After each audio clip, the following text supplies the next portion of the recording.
नाम भी होगा काम भी होगा, नाम भी होगा काम भी होगा, रख हौसला तेरा एक अलग मुकाम भी होगा। आपके गांव के हर सड़कों पर लगेगा मेला, जी हाँ आपके गांव के हर सड़कों पर लगेगा मेला, जिस दिन सफलता आपके नाम होगा, जिस दिन सफलता आपके नाम होगा।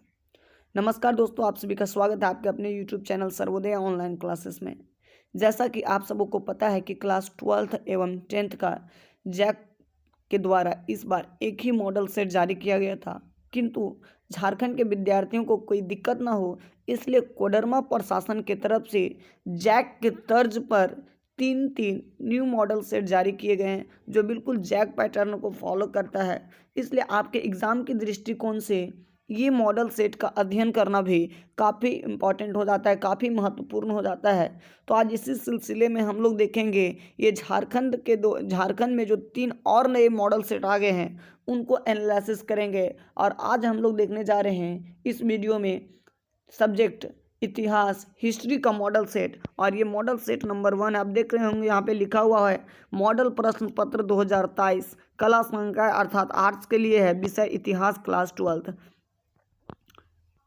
देख रहे हैं यहाँ पे डायरेक्ट लिख दिया गया कि कक्षा 12th की बोर्ड की परीक्षा 2022-23 हेतु झारखंड अधिविद्य परिषद रांची के पाठ्यक्रम पर पूर्णतः आधारित है ये, और जिला प्रशासन कोडरमा के द्वारा है ना मिस्टर आदित्य रंजन सर के द्वारा ये बनाया गया है, उनके प्रयास से ये मॉडल सेट जारी किया गया है। तो इसका एनालिसिस करना बहुत ज़रूरी है सर, है ना। चलिए देखिए, पहला क्वेश्चन है आपके स्क्रीन पर कि सिंधु घाटी के निवासियों को किस धातु का ज्ञान नहीं था।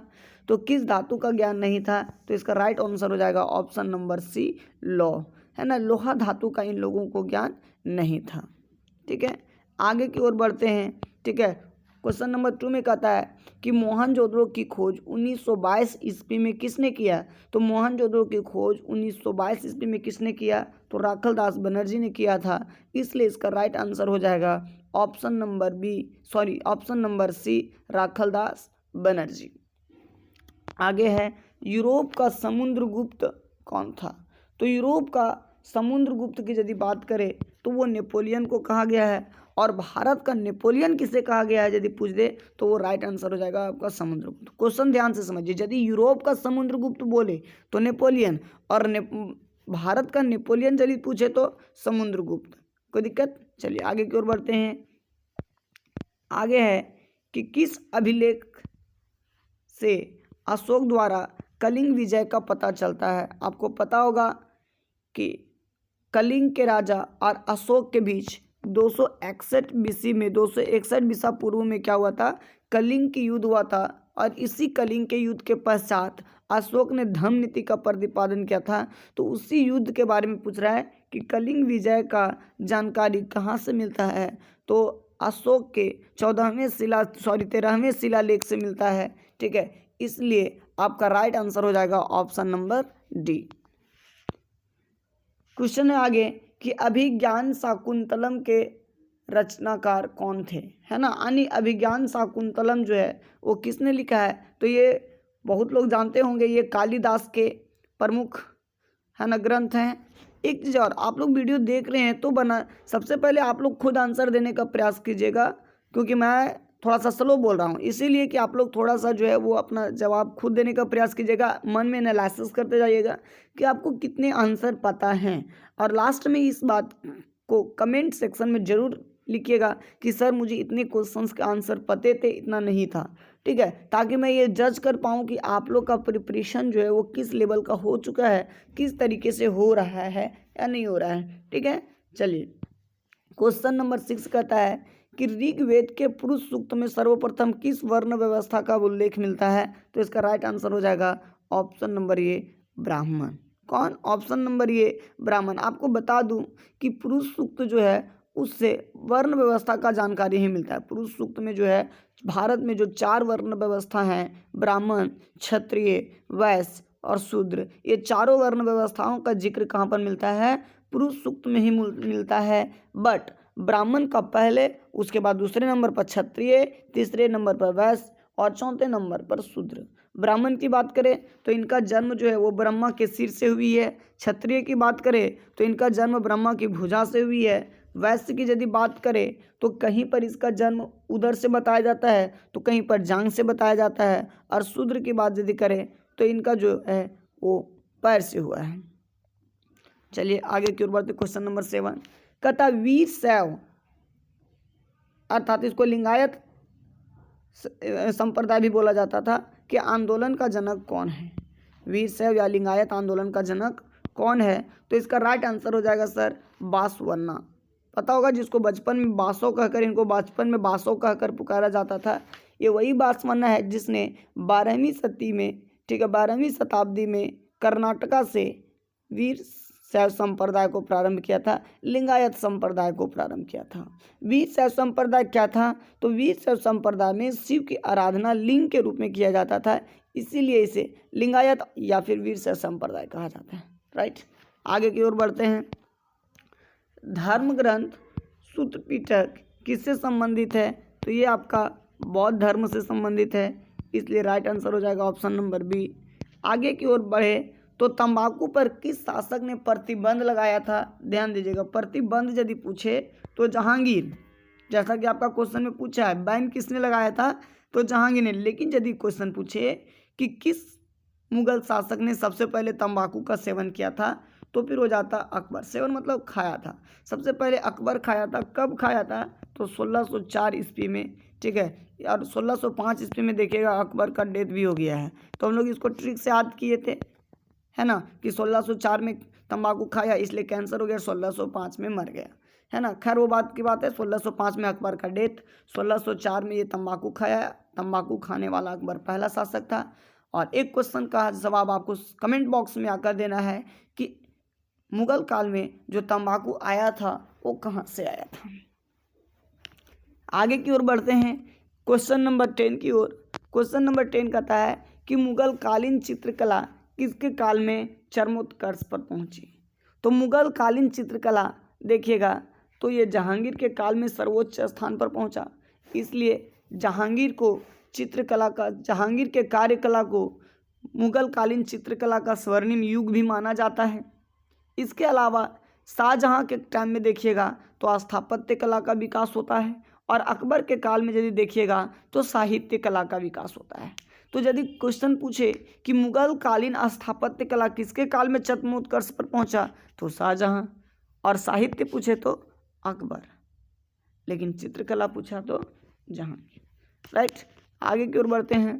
क्वेश्चन नंबर 11 कहता है कि भारत का अंतिम मुगल सम्राट कौन था? तो बहादुर शाह द्वितीय, जो बहादुर शाह जफर है, जफर नाम से ये कविताएं लिखते थे, शायर लिखते थे, इसीलिए बहादुर शाह जफर लिखे इनके नाम में, लेकिन इनका मूल नाम बहादुर शाह द्वितीय था, जिनकी मृत्यु 1862 ईस्वी में रंगून में हो जाता है। 1857 की क्रांति को यही लीड कर रहे थे, पता होना चाहिए आपको। देखिए आगे आपका क्वेश्चन आ ही गया, क्वेश्चन नंबर 12 कि स्थापत्य कला का सर्वाधिक विकास किसके समय में हुआ? ठीक है, तो बताइए, अभी मैंने बताया शाहजहां के समय में, ठीक है। उसके बाद क्वेश्चन 13 कहता है कि विजयनगर का महानतम शासक कौन था? तो कृष्णदेव राय सबसे महानतम शासक हुए, जिन्होंने नागलपुर शहर को बसाया था। ठीक है, क्वेश्चन पूछेगा कि नागलपुर शहर किसने बसाया था? तो कृष्णदेव राय ने बसाया था। इसके अलावा एक हॉस्पिट नगर भी इन्होंने ही बसाया था। ठीक है, तो सबसे योग्य देखा जाए विजयनगर में जितने भी 4 वंश हुए, ठीक है, संगम, सुल्लू, तुल्लू और अराविडू, उसमें सबसे ज़्यादा योग्य जो है वो कृष्णदेव राय ही हुए हैं। ठीक है, जो कि आपका तुल्लू वंश के शासक थे। आगे हम लोग बढ़ते हैं। पुष्टि मार्ग का जहाज किसे कहा गया है? तो ये बहुत इंपॉर्टेंट क्वेश्चन है। वल्लभाचार्य को जो है वो पुष्टि मार्ग का जहाज कहा गया है। आगे देखेंगे क्वेश्चन नंबर 15 कि यात्रियों का राजकुमार किसे कहा गया है? तो यात्रियों का राजकुमार ह्वेनसांग को कहा गया है। यहाँ गलत लिखा है, थोड़ा सा ह्वानसांग लिख दिया, लेकिन इसका पूरा नाम है ह्वेनसांग। आपको ट्रिक बताए थे, मेरे सपनों का राजकुमार एक सॉन्ग है, तो उसी से याद रखना, यात्रियों का राजकुमार ह्वेनसांग। उसके बाद मध्ययुगीन यात्रियों का सरताज किसे कहा जाता है? सरताज जहाँ पर बोला तो मार्को पोलो, है ना।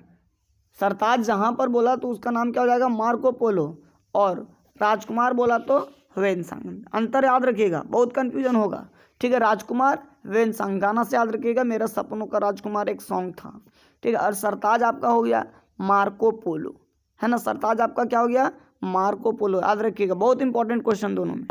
महालवाड़ी बंदोबस्त किसके द्वारा लागू किया गया, तो महालवाड़ी बंदोबस्त यदि हम लोग देखें तो ये आपका जो है वो मार्टिन बर्ड के द्वारा लागू किया गया, जो कि भारत के 30% भूभाग पर, कितने प्रतिशत भूभाग पर लागू किया गया था, 30% भूभाग पर लागू किया गया था। किसके कार्यकाल में, यदि कार्यकाल पूछता तो विलियम बेंटिंग हो जाता, लेकिन बोल रहा है किसके द्वारा लागू किया गया था, तो आपको पता होगा कि सबसे पहले 1833 में मार्टिन बर्ड के द्वारा ही इसको लागू करवाया गया था।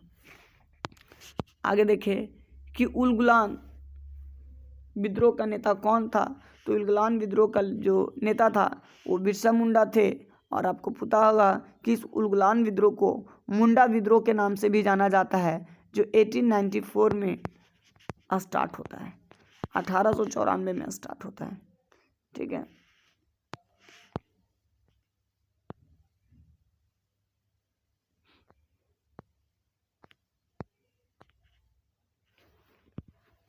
आगे देखिएगा, टॉपिक है कि रैयतवाड़ी व्यवस्था में भूमि का स्वामी कौन होता था, तो रैयतवाड़ी व्यवस्था में जो है वो भूमि का स्वामी किसान होते थे।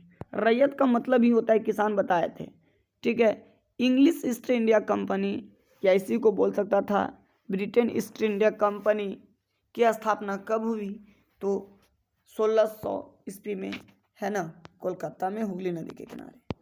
द ग्रेट रिवोल्ट नामक पुस्तक किसने लिखा है, तो इनके राइटर हैं अशोक मेहता।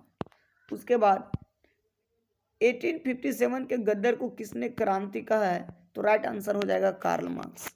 7 द्वीपों का नगर किसे कहा गया है, राइट आंसर हो जाएगा बम्बई। उसके बाद अखिल भारतीय स्तर पर पहली जनगणना कब हुई, तो पहली जनगणना 1872 में लॉर्ड मेयो के कार्यकाल में हुआ था। किंतु यदि सफल जनगणना की बात करें तो सफल जनगणना जो है वो आपका 1881 में हुआ था लॉर्ड रिपन के कार्यकाल में। लेकिन यहाँ पर सफल नहीं पूछा है, यहाँ पर बस ये पूछा है कि राष्ट्रीय स्तर पर, अखिल स्तर पर फर्स्ट जनगणना कब हुआ है।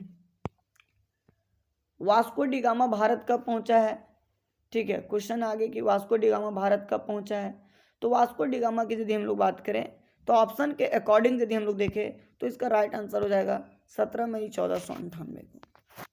भारत में रेलवे की शुरुआत कब हुई, तो भारत में रेलवे की शुरुआत 1853 में हुआ है। Option number C is right answer. आपको पता होगा कि पुणे से लेकर थाने के बीच जो है वो सबसे पहले रेल ट्रायल किया गया था। गेटवे ऑफ इंडिया कहाँ स्थित है, तो गेटवे ऑफ इंडिया बॉम्बे में स्थित है। कहाँ पर है, बॉम्बे में स्थित है। आगे हम लोग देखेंगे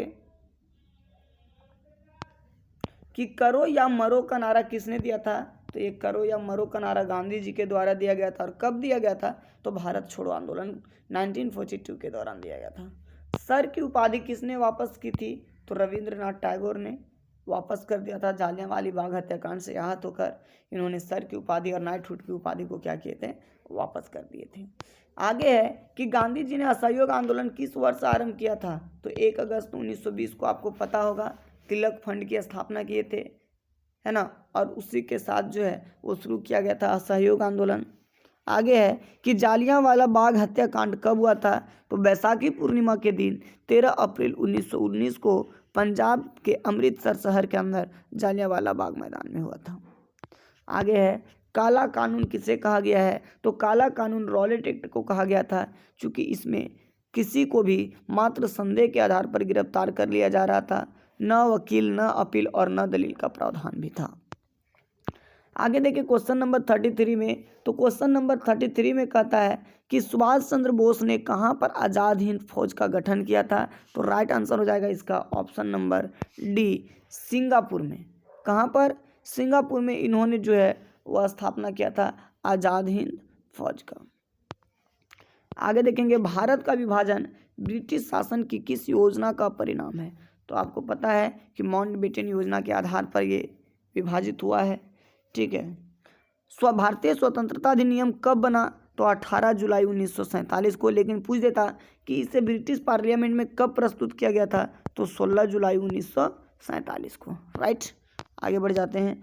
स्वतंत्र भारत का प्रथम गवर्नर जनरल, देखिए स्वतंत्र भारत का प्रथम गवर्नर जनरल बोल रहा है तो लॉर्ड माउंटबेटन ही होगा, लेकिन यदि क्वेश्चन पूछता कि स्वतंत्र भारत का प्रथम भारतीय गवर्नर जनरल, यदि यहाँ पर भारतीय इंक्लूड कर देता तब हो जाता कौन आपका सी राजगोपालाचारी, है ना, चक्रवर्ती राजगोपालाचारी।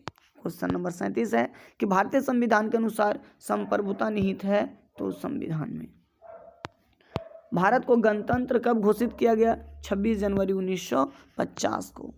आगे है कि निम्न में से कौन महिला संविधान सभा की सदस्य थी? तो इनमें से सभी है, चूंकि आपको पता होगा कि टोटल 15 सदस्य जो है वो महिलाएं थी, है ना, यानी 15 महिलाएं जो है वो संविधान सभा की सदस्य थी। और लास्ट क्वेश्चन है इस मॉडल सेट का कि 24 जनवरी 1950 को संविधान सभा के कितने सदस्यों ने संविधान पर हस्ताक्षर किए थे? तो इसका राइट आंसर हो जाएगा 284। और सबसे पहले कौन किए थे?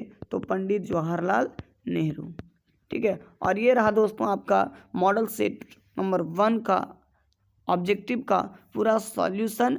इसके बाद अभी तुरंत आपको देख लीजिएगा, ठीक है, मॉडल सेट नंबर 2 का। यदि आपको हमारा यह वीडियो अच्छा लगा हो तो प्लीज़ लाइक, कमेंट और सब्सक्राइब जरूर कीजिएगा। साथ ही अपने बातों को कमेंट बॉक्स में जाकर ये जरूर शेयर कीजिएगा कि आपको वीडियो कैसा लगा, और अपने दोस्तों के साथ ये ज़्यादा से ज़्यादा शेयर कीजिएगा। वीडियो में लास्ट तक बने रहने के लिए आप सभी को बहुत बहुत धन्यवाद।